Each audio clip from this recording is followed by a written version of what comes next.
Mesdames et messieurs, chers internautes, Bénin Dabaroutou, jamais un sans deux. Après Ndali, nous sommes dans la commune de Perere. Et à Perere, nous sommes reçus par l'autorité communale avec qui nous allons justement parler de la thématique qui nous amène à Perere. Extrémisme violent, cohésion sociale, qu'en est-il dans la commune de Perere? Monsieur le maire, bonjour. Bonjour, monsieur le journaliste. Merci, monsieur le maire. Merci, le journaliste. Nous aimerions mieux connaître la commune de Perere. Tout récemment, j'ai été séduit par une initiative dans la commune de Perere qui a été menée avec la présence de tous les maires du Borgou. Dites-nous, c'était quoi au juste? En réalité, vous savez, parlant donc de la pénétration coloniale, Perere est la commune qui a lutté contre cette pénétration coloniale. Mais l'histoire et la culture du héros de Perere n'est pas connue par tous les Béninois. Il s'agit donc de Saka Yeruma, qui est décédé le 31 décembre 1880. Donc, pour célébrer la disparition donc de ce héros, chaque 31, nous allons au niveau donc de sa tombe, au niveau de son mausolée à Yario, à Ouropo, ici à 8 km d'ici, pour donc célébrer la disparition donc de ce héros qui a lutté contre la pénétration. Nous célébrons en même temps la mort de sa femme, qui le jour donc de sa mort elle a dit, selon donc l'histoire, qu'aucun homme de donc n'a pu toucher ses pelles. Donc, elle s'est dans le tuyau aussi et les deux sont enterrés dans le même lieu. Donc, c'est ça qui a motivé donc les autres collègues maires du Borgou à venir donc célébrer cette fête avec nous.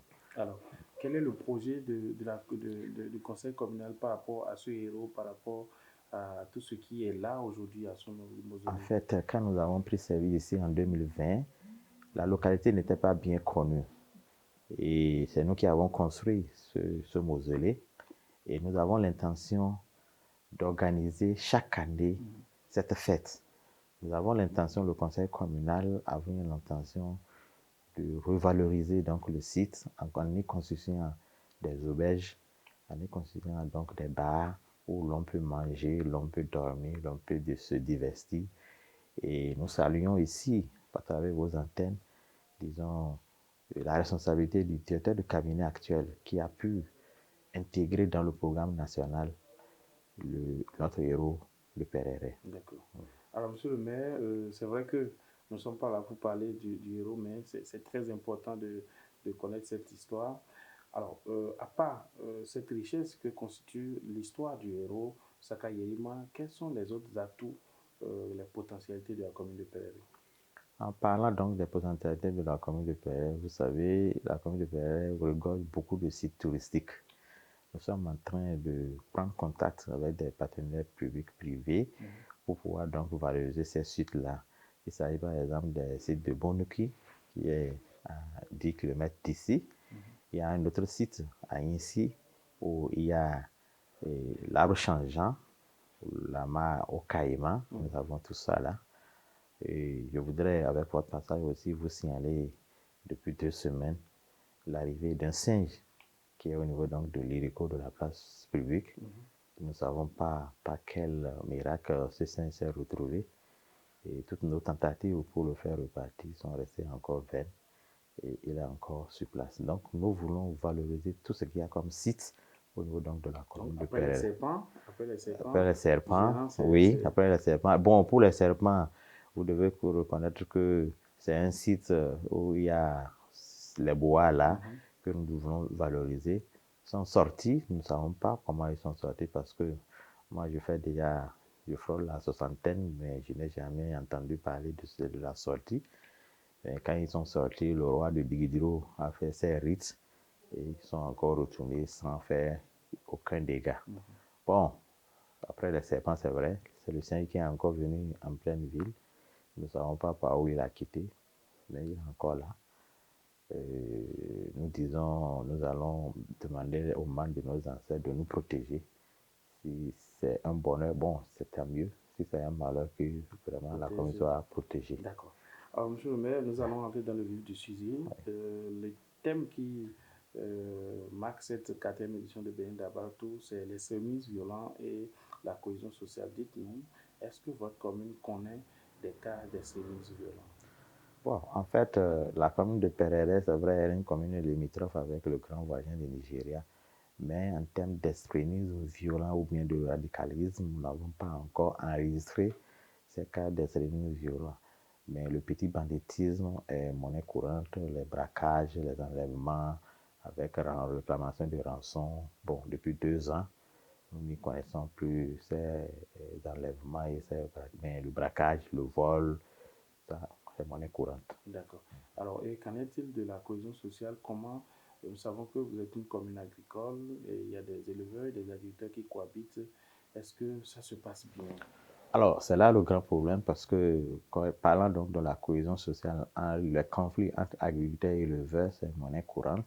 Conflit domanial, c'est monnaie courante parce que vous devez connaître savoir que la population, le rythme démographique est en train de galoper et la terre n'étant pas élastique, nous devons partager cette portion de terre-là aussi bien par les éleveurs que par les agriculteurs.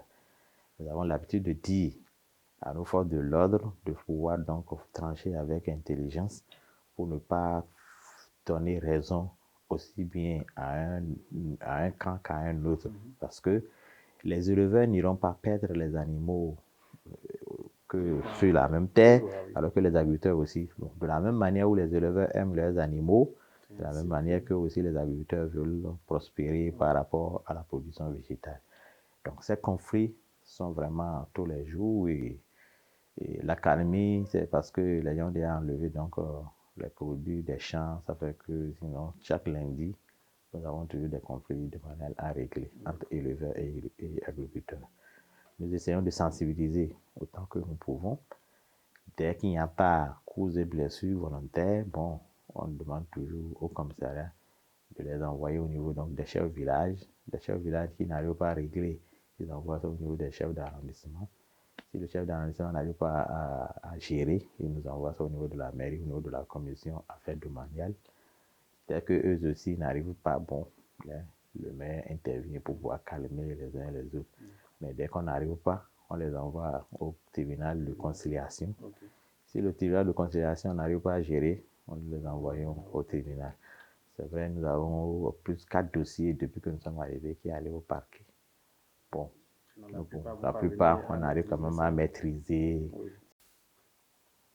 Alors donc, la plupart des cas, vous parvenez à les régler? Nous arrivons à les régler tant soit peu, bon, en calmant les uns les autres pour qu'il n'y ait pas cause et blessures volontaires. D'accord. Alors, monsieur le maire, dites-nous, quel est le type de collaboration que vous entretenez avec les forces de l'ordre et les populations? Bon, je vais aborder cette question sur un autre point, c'est avec les forces de l'ordre.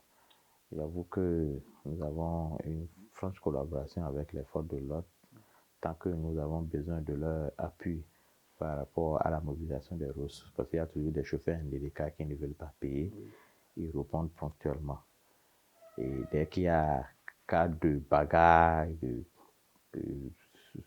assurer la sécurité donc des uns et des autres, ils assurent très complètement. Mais entre forces de l'ordre et les populations, il y a problème. Parce que vous devez comprendre que nous, de notre position d'élu, les gens pensent que nous devons exercer la position d'élu et pouvoir régler tous les problèmes.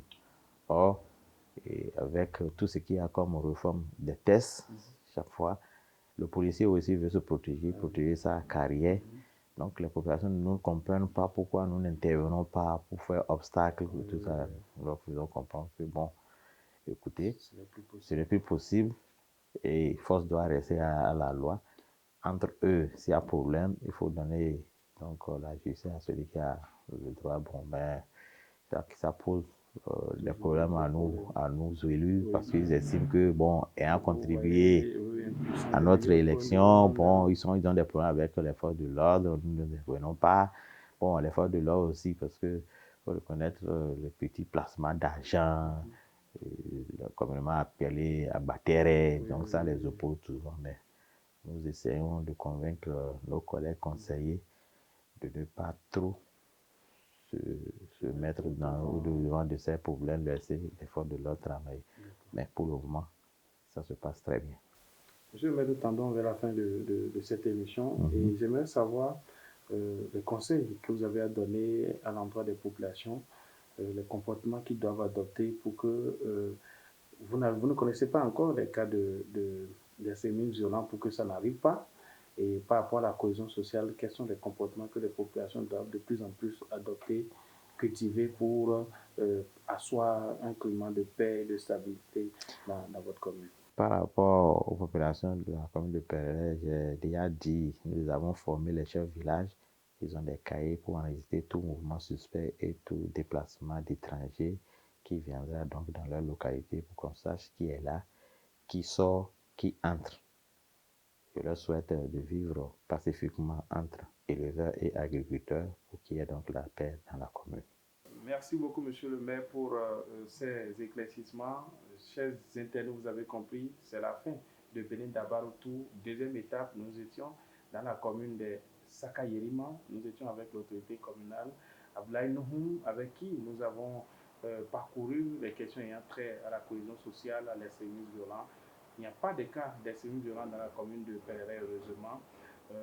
Des actions sont menées par le conseil communal pour que le vivre ensemble soit cultivé, pour que les populations puissent avoir de l'harmonie, pour que les forces de l'ordre et les populations puissent collaborer pour assurer la sécurité des personnes et des biens. Merci de nous avoir suivis. Venez d'abord à la prochaine étape. Au revoir.